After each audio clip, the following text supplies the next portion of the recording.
गाला चाहिए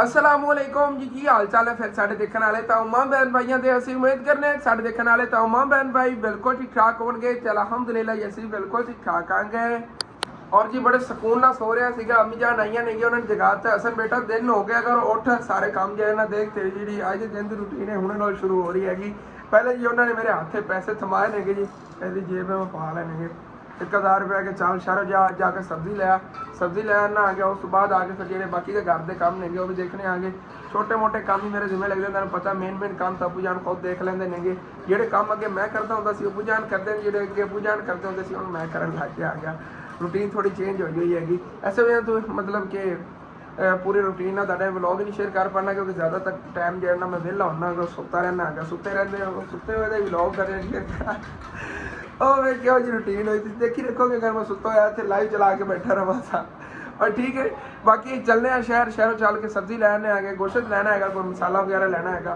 वो लैके आने आ गए फिर बाकी रूटीन वही तुहाडे शेयर करने हाँ जी सुबह सुबह अपने खरगोश जेडे ना माशाल्लाह वही बाहर निकले हुए ने कितने जड़िया बैठा है बांदर जिहा चल थले सारे डर गए ने चलो बाकी चलने आगे शहर उधरों आके फिर जिन्ना सारे ना बाकी और काफ़ी काम ने फिर वो शेयर करने आगे चलो जी मोटरसाइकिल अपना पहले ही बाहर खड़ा क्योंकि अबू जान सुबह सुबह ऐसे वो काम गए थे तो उन्होंने बाहर ही काट दिता सीगा नहीं तो अंदर ही घर च रखी जाएगा कभी कभी रात को बाहर ही बोल जाते होने असी इतने कोई नहीं सान डर डूर है थोड़ी शिकारी का ना मतलब कि अल्लाह का शुक्र है हो जाए सानू इतने कोई खतरा नहीं है जिवें होंदा ना मसला अगर बाहर कोई चीज़ बोली जाइए तो चक के लै जाओ ना तकरीबन 2-3 बारी एवें ही बस होया है इतफाक ही होया है कि अबू जान लगता सी असन ने अंदर मोटरसाइकिल रखता होना मैनू लगता सी अबू जान ने रखता होना है मोटरसाइकिल इतने सारी रात बाहर ही खड़ा रहता सी फिर दिन सानू लोग दसते सी कि तुहाडा मोटरसाइकिल रात को बाहर खड़ा सी असीं कहंदे सी कदी कदी हो जाता है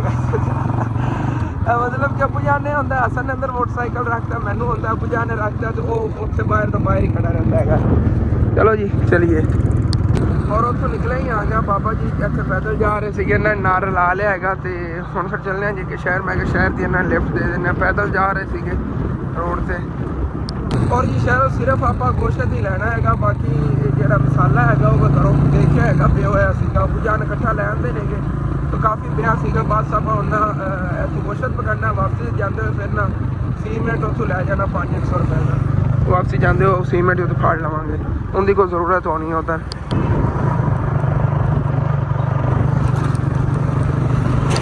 मोटरसाइकिल का पेट्रोल भी खत्म हो गया तेरी खैर हो तो पहले पेट्रोल डलवा लिए उत्थे ही चौंक से खत्म होया बंद हो गया इतने आ जाते पेट्रोल डलवाइए पहले इतों पेट्रोल डलवावन लगा सी तकरीबन मैंने 15 मिनट हो गए मेरे को दरअसल दाऊद भाई आ गए ने मेरे दोस्त इन्हें गल्लां ते खलो गया मैं आ जाता पेट्रोल वाला पता नहीं कि मुँह कर गया आया ही कोई नहीं बोतलों दी पईयां हुई ने चलो कोई नहीं इतने नाल ही एजेंसी हैगी उत्थों डलवा के ना ते वापसी फिर अगो उ दूसरा गोश्त पकड़ के वापसी फिर निकलने घर चलो ठीक है दाऊद भाई ओके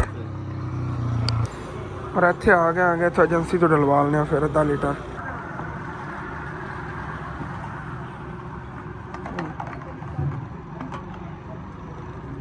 हाँ जी और इतने शाह साहब को आ गए गोश्त इन्होंने कहता है और बना देंगे ने अच्छी तरह सफाई ना गोश्त अपनों ठीक ही देंगे होंगे अच्छी तरह सफाई ना बना के हाँ जी और हम फिर ना चलने आगे बाकी सीमेंट हूँ मैं कोई नहीं लै जाना सिर्फ गोश्त ही लै जाना क्योंकि पैसे थोड़े बचे ने पिछे 300 का की सीमेंट आना है अम्मी अबू आपे लै लवेंगे जिथे फिर उन्होंने काम करवाना उत्थे जरूरत होनी आपे लै लवेंगे और चलो जी हम फिर वापस चली सीमेंट दुकान तो सीमेंट उधारा लै लेना बल्कि अबू जान ही आपे लै लवेंगे छड्डो पर उन्होंने कह देवांगा पैसे थोड़े बचे ने कि पेट्रोल खत्म हो गया सी वो डलवा लिया हाँ जी और वापस घर भी जी आ गए चलो जी दई उन्होंने कहने आगे सीमेंट आपे लै लिया जी हेलो मैं जाना गोश्त ही लै आ गया तो सीमेंट को नहीं लैन पेट्रोल खत्म हो गया तो डलवा लिया बिचों बाकी 300 मैं लैके जान लगे हाँ बाल कटवाने ने हाँ वाल कटवाइया वाल काफ़ी बड़े बड़े हो गए हैं काफ़ी बार थले कमेंट ही करते हैं कि हसन तो वाल कटवा ले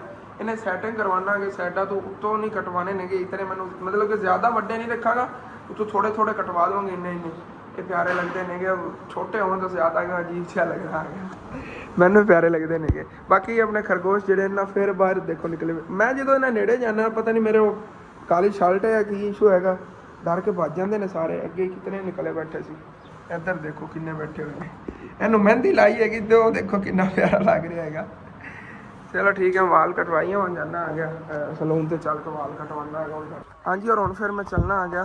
ਕੁਛ ਫੈਮਲੀਆਂ ਹੁਣ ਫਿਰ ਆਈਆਂ ਨੇਗੀਆਂ, ਉਹਨਾਂ ਨੂੰ ਗੰਦਮ ਦੇ ਕੇ ਭੇਜਾਂਗੇ ਔਰ ਹੈਲਪ ਵਾਸਤੇ ਵੈਸੇ ਫੈਮਲੀ ਆਉਂਦੀਆਂ ਨੇਗੀਆਂ। ਫਿਰ ਅੱਗੇ ਕੋਸ਼ਿਸ਼ ਤਾਂ ਕਰੀਦੀ ਹੈਗੀ ਕਿ ਉਹਨਾਂ ਦੀ ਹੈਲਪ ਹੋ ਜਾਏ। ਹਾਂ ਬੋਤਲ ਲਿਆ ਦਿਆਂ, ਚਲੋ ਬੋਤਲ ਲਿਆ ਕੇ ਦੇ ਕੇ ਫਿਰ ਜਾਣਾ ਹੈਗਾ। ਚਲੋ ਜੀ ਕੋਲਡ ਡਰਿੰਕ ਕਿਉਂ ਲਈ ਆਈਏ। ਹਾਂਜੀ ਔਰ ਵਸੀਮ ਸਾਹਿਬ ਇੱਥੇ ਆ ਕੇ ਬੋਤਲ ਫੜ ਲਈ ਹੈਗੀ। ਸਲੂਨ ਵੀ ਸਾਹਮਣੇ ਖੁੱਲ੍ਹਿਆ ਹੈਗਾ, ਇੱਥੋਂ ਕਟਿੰਗ ਕਰਵਾਉਣੀ ਹੈਗੀ। ਆ ਕਰਵਾ ਲੈਣਾ ਦਿੱਤੀ ਆਈਏਗਾ। ਉਹ ਜਨਾਬ ਠੀਕ ਫਿਟ ਫਾਟ ਹੈਲੋ ਦਿਓ ਮਹਿਮਾਨਾਂ ਨੂੰ। ਔਰ ਜੀ ਹੁਣ ਫਿਰ ਚੱਲਣਾ ਆ ਗਿਆ, ਚੱਲ ਕੇ ਸੈਟਿੰਗ ਕਰਵਾਉਂਦੇ ਹਾਂ ਵਾਲਾਂ ਦੀ। ਫਿਰ ਤੁਹਾਨੂੰ ਲੁੱਕ ਦਿਖਾਉਣਾ। ਹੁਣ ਦੇਖੋ ਕੀ ਹੋਲੀ ਹੋ ਰਿਹਾ, ਕੋਈ ਇੱਧਰ ਨੂੰ ਜਾ ਰਿਹਾ ਕੋਈ ਇੱਧਰ ਨੂੰ, ਫਿਰ ਸੈੱਟ ਹੋ ਜਾਣਗੇ। ਸਾਹਮਣੇ ਮੇਰੇ ਯਾਰ ਵਸੀਮ ਦੀ ਦੁਕਾਨ ਹੈ, ਸਾਰਾ ਦਿਨ ਇੱਥੇ ਹੀ ਘੁੰਮਿਆ ਗਿਆ ਔਰ ਇੱਧਰ ਆ ਗਿਆ ਜੀ। ਹਾਂਜੀ ਔਰ ਆਇਆ ਹੀ ਆ ਕੇ तो पहला नंबर मेरा ही लग गया क्योंकि और कस्टमर आ ही कोई नहीं सलून के अंदर। चलो आगे सैटिंग करा लें, साइडा तो बरीक करा लें आगे। और उत्तों जो हिस्सा है ये उत्तों जो मतलब कि ज़्यादा बरीक हो गए वाल सिरे वाले वो कटिंग करा लेंगे तकरीबन इतने।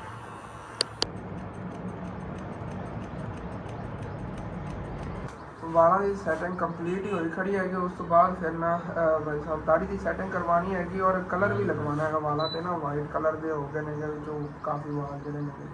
ਚਲੋ ਨਾਲ ਨਾਲ ਫਿਰ ਮੈਂ ਕਰਨਾ। ਹਾਂਜੀ ਔਰ ਵਾਲਾਂ ਦੀ ਸੈਟਿੰਗ ਸ਼ੂਟਿੰਗ ਕਰਵਾ ਲਈ, ਦਾੜੀ ਸੈੱਟ ਕਰਵਾ ਲਈ, ਕਲਰ ਵੀ ਲਗਵਾ ਲਿਆ ਹੈਗਾ। ਲੇਕਿਨ ਜਿਹੜੀ ਹਾਲਤ 'ਚ ਮੈਂ ਬੈਠਾ ਨਾ ਐਵੇਂ ਸ਼ਰਟ ਲੱਥੀ ਹੋਈ, ਨਾਲ ਇੱਥੋਂ ਘਰ ਜਾਣਾ ਹੈਗਾ ਔਰ ਮਹੱਲੇ 'ਚ ਬੰਦਾ ਗੰਦਾ ਲੱਗਦਾ ਹੈਗਾ। ਦਰਅਸਲ ਮਜਬੂਰੀ ਹੈਗੀ ਜਿਹੜੀ ਆਹ ਵਾਲੀ ਸ਼ਰਟ ਹੈ ਨਾ ਭਾਈ ਸਾਹਿਬ, ਇਹਨੂੰ ਮੈਂ ਖਰਾਬ ਨਹੀਂ ਕਰਨਾ ਚਾਹੁੰਦਾ ਹੈਗਾ। ਦਰਅਸਲ ਇੱਕ ਤਾਂ ਪਾਵਨ ਲੱਗਿਆ ਤੇ ਕਲਰ ਲੱਗ ਗਿਆ, ਬਲੈਕ ਕਲਰ ਹੈ ਉਹ ਤਾਂ ਕੋਈ ਨਹੀਂ, ਬਲੈਕ ਕਲਰ ਹੈਗਾ ਸ਼ਰਟ ਦਾ ਹੀ, ਉਹ ਤਾਂ ਇਸ਼ੂ ਨਹੀਂ ਸੀਗਾ। ਲੇਕਿਨ ਵਾਲ ਲੱਗ ਜਾਣੇ ਨੇ, ਵਾਲ ਫਿਰ ਜਲਦੀ ਨਿਕਲਦੇ ਨਹੀਂ ਇਹਨਾਂ ਸ਼ਰਟਾਂ 'ਚ। ਚਲੋ ਠੀਕ ਹੈ, ਐਵੇਂ ਹੀ ਭੱਜ ਕੇ ਜਾਣਾ ਹੈਗਾ ਤੂੰ ਸਿੱਧਾ ਇੱਥੋਂ ਇੰਝ ਪੈਣਾ ਹੈਗਾ, ਜਲਦੀ ਜਲਦੀ ਜਾਣਾ ਹੈਗਾ ਔਰ ਘਰ ਜਾ ਕੇ ਨਾ ਨੂੰ ਉਸ ਤੋਂ ਬਾਅਦ ਫਿਰ ਤੁਹਾਡੇ ਨਾਲ ਮਿਲਣਾ ਜੀ। ਵੈਲਕਮ ਬੈਕ ਜੀ ਭਾਈ ਸਾਹਿਬ। ਘਰ ਆਇਆ ਆ ਗਿਆ, ਨਹਾ ਨੂ ਕੇ ਜੀ ਫਰੈਸ਼ ਹੋ ਗਿਆ ਆ ਗਿਆ। ਮੈਂ ਕਹਿੰਦਾ ਗਰਮੀ ਫੀਲ ਹੀ ਨਹੀਂ ਹੋ ਰਹੀ ਹੈਗੀ। ਹੁਣੇ ਜਿਵੇਂ ਧੁੱਪ ਤੇ ਜਾਣਾ ਹੈਗਾ ਫਿਰ ਵਾਲ ਵੂਲ ਸੁੱਕ ਜਾਣੇ ਨੇਗੇ ਔਰ ਫਿਰ ਗਰਮੀ ਲੱਗਣੀ ਸ਼ੁਰੂ ਹੋ ਜਾਣੀ ਹੈਗੀ। ਛਾਂ ਤੇ ਖੜਾ ਹੈਗਾ, ਉੱਥੇ ਠੰਡੀ ਹਵਾ ਲੱਗ ਰਹੀ ਹੈਗੀ, ਗਰਮੀ ਫੀਲ ਹੀ ਨਹੀਂ ਹੋ ਰਹੀ ਹੈਗੀ। ਮਤਲਬ ਚਾਹੇ ਗਰਮ ਹਵਾ ਚੱਲੀ ਹੋਈ ਨਾ, ਮੈਨੂੰ ਠੰਡੀ ਲੱਗ ਰਹੀ ਹੈਗੀ ਕਿਉਂਕਿ ਹੁਣੋਂ ਨਹੀਂ ਨਹਾ ਕੇ ਨਿਕਲਿਆ ਨਾ। ਬਾਕੀ ਕਟਿੰਗ ਕੁਟਿੰਗ ਹੋ ਗਈ ਹੈਗੀ ਔਰ ਹੁਣ ਸੀ ਦੱਸਣਾ ਹੈ ਕਿਸ ਤਰ੍ਹਾਂ ਲੋਕ ਆ ਰਹੀ ਹੈਗੇ ਕਿ ਜਦੋਂ ਜਾ ਰਿਹਾ ਸੀ ਉਦੋਂ ਮੇਰਾ ਕੀ ਅਸਰ ਸੀਗਾ ਉਹ ਅਸੀਂ ਦੇਖਿਆ ਹੀ ਹੈਗਾ। ਦਰਅਸਲ ਟਾਈਮ ਹੀ ਨਹੀਂ ਲੱਗਦਾ ਹੈਗਾ। ਸੈਟਿੰਗ ਸ਼ੂਟਿੰਗ ਵਾਲਾਂ ਦੀ ਕਰਵਾਈ ਰੱਖੀ ਹੋਈ ਨਾ ਫਿਰ ਠੀਕ ਰਹਿੰਦੇ ਨੇਗੇ। ਉੱਤੋਂ ਮੈਂ ਥੋੜ੍ਹੇ ਜਿਹੇ ਵੱਡੇ ਵੱਡੇ ਰੱਖਣ ਲੱਗੇ ਆ ਗਿਆ ਕਿਉਂਕਿ ਛੋਟੇ ਵਾਲ ਹੋਣ ਨਾ ਤਾਂ ਉਹਦੇ ਜ਼ਿਆਦਾ ਮਤਲਬ ਕਿ ਮੈਂ ਮੋਟਾ ਮੋਟਾ ਜਿਹਾ ਲੱਗਣਾ ਆ ਗਿਆ। ਮੋਟਾ ਇੰਨਾ ਮੈਂ ਆ ਨਹੀਂ, ਤਬੀਅਤ ਬਿਲਕੁਲ ਮੇਰੀ ਮਤਲਬ ਕਿ ਲਿੱਸਾ ਜਿਹਾ ਆ ਗਿਆ। ਇਹਨਾਂ ਉਹਦੇ ਮੋਟਾ ਮੋਟਾ ਲੱਗਣ ਲੱਗ ਗਿਆ ਛੋਟੇ ਵਾਲ। ਮੈਂ ਕਟਵਾਉਂਦਾ ਹੀ ਨਹੀਂ ਛੋਟੇ। ਔਰ ਮੇਰੇ ਯਾਰ ਦੀਆਂ ਵੀ ਕਾਲਾਂ ਕੁਲਾਂ ਆਈਆਂ ਪਈਆਂ ਨੇਗੀਆਂ, ਉਹਦੇ ਕੋਲ ਕੁਛ ਟਾਈਮ ਚੱਲਣਾ ਹੈਗਾ, ਅੱਧਾ ਘੰਟਾ ਜਾਂ ਘੰਟਾ ਬੈਠਣਾ ਹੈਗਾ। ਉਸ ਤੋਂ ਬਾਅਦ ਔਰ ਵੀ ਕਾਫੀ ਕੰਮ ਨੇਗੇ। ਫਿਰ ਇਨਸ਼ਾਅੱਲਾ ਤਾਲਾ ਠੰਡੇ ਟਾਈਮ ਦੇਖਾਂਗੇ ਸੈਕਿੰਡ ਟਾਈਮ ਹੀ। ਜਿਹੜੇ ਸੁਬਹ ਦੇ ਕਰਨ ਵਾਲੇ ਸੀ, ਮੇਨ ਤਾਂ ਮੇਰੇ ਵਾਲਾਂ ਵਾਲਾ ਸੀਗਾ, ਮੇਰੀ ਬੜੀ ਜ਼ਿਹਨ ਟੈਨਸ਼ਨ ਸੀ। ਕਟਵਾਣੇ ਨੇ ਟਾਈਮ ਨਹੀਂ ਮਿਲਦਾ, ਕਟਵਾਣੇ ਨੇਗੇ। ਹੁਣ ਇੱਕ ਠੀਕ ਹੈ ਨੇਗੇ। ਕਾਫੀ ਵੀਵਰ ਵੀ ਥੱਲੇ ਕਮੈਂਟ ਕਰਦੇ ਸੀ ਹਸਨ ਤੂੰ ਵਾਲ ਇਤਨੇ ਵੱਡੇ ਵੱਡੇ ਰੱਖ ਲੈਣੇ, ਵਾਲ ਤਾਂ ਕਟਵਾ ਲੈ। ਬੁਰੇ ਲੱਗਦੇ ਸੀ ਵਾਕਈ, ਜਦੋਂ ਸੁੱਕ ਜਾਂਦੇ ਨੇ ਨਾ ਵਾਲ, ਮਤਲਬ ਬਰੀਕ ਨੇ ਨਾ, ਇਸ ਵਜ੍ਹਾ ਸਾਰੇ ਖਿਲਰ ਜਾਂਦੇ ਨੇ, ਕੋਈ ਇੱਧਰ ਆਉਂਦੇ ਨੇ ਕੋਈ ਇੱਧਰ ਆਉਂਦਾ, ਬਹੁਤ ਬੁਰੇ ਲੱਗਦੇ ਨੇਗੇ। ਹਾਂਜੀ ਵਸੀਮ ਭਾਈ ਕੋਲ ਇੱਥੇ ਆ ਗਿਆ ਸੀਗਾ ਔਰ ਖਾਵਣ ਪੀਵਣ ਸਾਡਾ ਚੱਲ ਰਿਹਾ, ਨਾਸ਼ਤਾ ਇੱਥੇ ਹੀ ਹੋਇਆ ਹੈਗਾ। ਆ ਕੀ ਲੈਣਾ ਹੈ? ਮੁੰਡਾ ਹੈਗਾ ਚੀਜ਼ ਲਵਾਂ ਇਹਨੂੰ ਇਹਦਾ ਕਿਤੇ ਲੈ ਸ਼ਹਜ਼ਾਦੇ ਬਾਜਾ। ਚਲੋ ਜੀ। ਹਾਂਜੀ ਔਰ ਅਸੀਂ ਤੁਹਾਨੂੰ ਮਿਲਾਨੇ ਆ ਆਪਣੇ ਚਾਚੇ ਦੇ ਨਾਲ। ਹੈ ਸਾਡਾ ਚਾਚਾ HMIR। ਵਾਹ ਵਾਹ ਚਾਚਾ, HMIR ਚਾਚਾ। ਹਾਂ ਬੋਤਲ ਸਾਡੇ ਕੋਲ ਖੋ ਕੇ ਪੀ ਗਿਆ ਚਾਚਾ। ਚਲੋ ਜੀ ਇੱਥੇ ਬੈਠਨੇ ਆ ਕੁਛ ਟਾਈਮ ਸ਼ੁਕਰ ਮੇਰਾ ਲਾਣੇ, ਉਸ ਤੋਂ ਬਾਅਦ ਫਿਰ ਗਾੜੀ ਚਲੇ ਜਾਣਾ, ਬਾਕੀ ਕੰਮ ਫਿਰ ਬਾਅਦ। ਦੱਸ ਕੀ ਲੈਣਾ ਫਿਰ? ਯਾਰ ਨਹੀਂ ਕਰਾਉਂਦੇ ਯਾਰ, ਆਲੂ ਵਾਲੀ ਚਿਪਾਸ ਲੈਣ ਆਇਆ। ਚਿਪਾਸ ਵਾਸਤੇ ਆਲੂ ਕੱਟਣ ਆਇਆ, ਉਹਦੇ ਲਈ ਦੁਕਾਨ ਜੋ ਕੱਟਣਾ ਹੀ ਸੋਚ ਗਏ ਤੇ ਬੰਦਾ ਜਿਹੜਾ ਸਾਨੂੰ ਖਪਾਈ ਖਲੋਤਾ ਅੱਜ ਜਾਂ ਕੱਟ ਚਾਲ ਛੱਡ ਰਹਿਣਾ।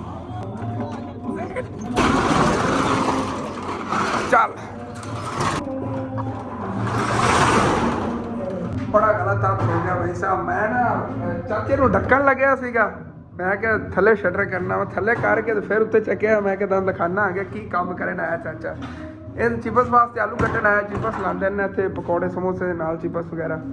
ਤੇ ਮੈਂ ਅੰਦਰ ਦਿਖਾਵਣ ਆਇਆ ਕਿ ਵਸੀਮ ਲਗਾ ਹੈ ਉਹਨੇ ਭਾਈ ਸਾਹਿਬ ਥੱਲੇ ਕਰਕੇ ਬਾਹਰੋਂ ਤਾਲਾ ਲਾਤਾ, ਪਸੀਨਾ ਆ ਰਿਹਾ ਹੈਗਾ ਅੰਦਰ, ਹਬਸ ਇੰਨੀ ਜ਼ਿਆਦਾ। ਆ ਲਾ ਚਾਹੇ ਆਂਦਾ ਮੈਂ ਕੋਈ ਨਹੀਂ ਲਾਣਾ ਜਿੱਤਾ ਤੁਹਾਡਾ ਕੰਮ ਨਹੀਂ ਹੁਣ ਮੁੱਕਦਾ। ਇਹ ਪਹਿਲੇ ਆਲੂ ਜਿਹੜੇ ਨੇ ਕੱਟੋ, ਉਸ ਤੋਂ ਬਾਅਦ ਲਾਣਾ ਆ ਗਿਆ ਦਰਵਾਜ਼ਾ। ਓ ਮਾਰੋ ਕੀ ਹਾਲ ਨੇ ਬਹੁਤ ਬੁਰੀ ਹਾਲਤ ਚਾਹੀਦੀ ਆ। ਆ ਪੱਗੋ ਨੇ ਲਾ ਚਲੋ ਆਪਾਂ ਇਹਨਾਂ ਦੇ ਪਰਚਾ ਨਾ ਕਰਾਈ ਚਾਚਾ, ਇਹਨਾਂ ਨੇ ਸਾਨੂੰ ਡੱਕ ਛੱਡਿਆ ਇਹਨੇ। ਹਾਂ ਹਾਂ ਸਾਨੂੰ ਡੱਕੀ ਖਾਤੇ ਨੇ।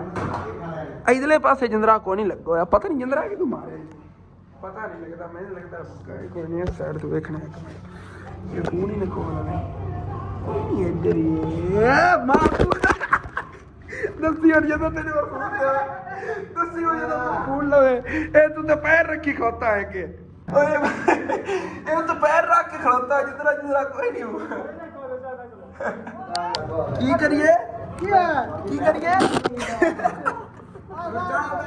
ਕੀ ਕਰੀਏ ਚਾਹ ਦਿਆ ਯਾਰ ਭਰਾ ਹੁਣ ਜਲਦੀ ਕਰੋ, ਐ ਸਾਡਾ ਕੰਮ ਹੀ ਪੂਰਾ ਹੋ ਗਿਆ। ਕੁੱਤੇ ਆ ਮੈਂ ਨਿਗਾਹ ਕੇ ਆ ਗਿਆ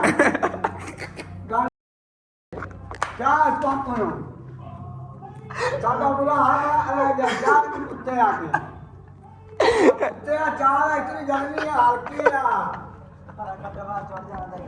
ਇਤਨੀ ਗਰਮੀ ਹੈ ਕਿ ਕਰ ਪਸੀਨਾ ਮਸੀਨੀ ਓਏ ਨਾ ਕੱਢਿਆ ਓਏ ਨਾ ਖੋਲੀ ਬੁਆ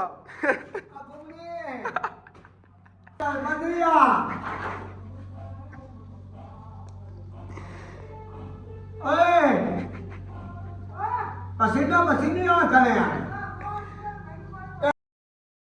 ना खोलिया कोई नहीं खोलना ना खोली।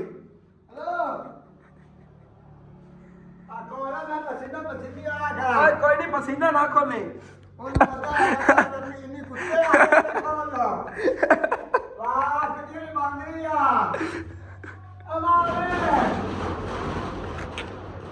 बोतल लगते ने ना कदी ना ए बोतल वाली बोले तू ना खोल तू ना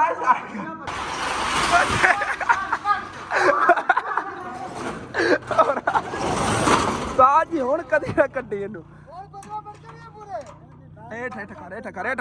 कर ਇੱਥੇ ਚੱਲ ਇਹ ਇੱਕ ਜਿੰਦਰੀ ਜਗ੍ਹਾ ਤੇ ਆ ਹੁਣ ਦੱਸ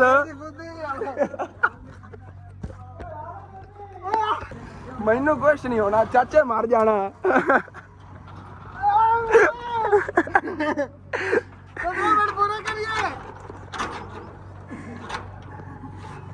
ਇਹਨੂੰ ਪੱਕਾ ਕਰ ਕਲਾਸ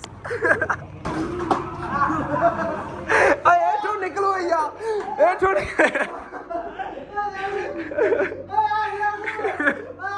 ਆ ਵੇਖ ਆਪਾਂ ਨੂੰ ਕੁਛ ਨਹੀਂ 15 ਮਿੰਟ ਸਾਨੂੰ ਡੱਕਿਆ ਹੀ ਤੂੰ ਦੋਵੇਂ ਇੱਕੋ ਜਿਹੇ ਨੇ। ਇਹ ਤੂੰ ਨਿਕਲੋ ਯਾ बड़ा यार मजाक मजूक हो गया है। ठीक है वसीम भाई मैं घरों ना खाना खाई हूँ बाद चलना है। चलो ठीक है घरों आई हूँ बस मैं फिर 2-3 घंटे बाद आया हूँ वापस घर जी। मैं आ गया और घर आंदे लो जी बिरयानी की वड्डी परात आ गई मेरे वास्ते माशाल्लाह। इतनी मैं खानी नहीं है तकरीबन इहदे चो कर लो इतना हिस्सा मैं खानी हैगी, बाकी चलो रख देने आ गए सैकंड टाइम खा लवांगे।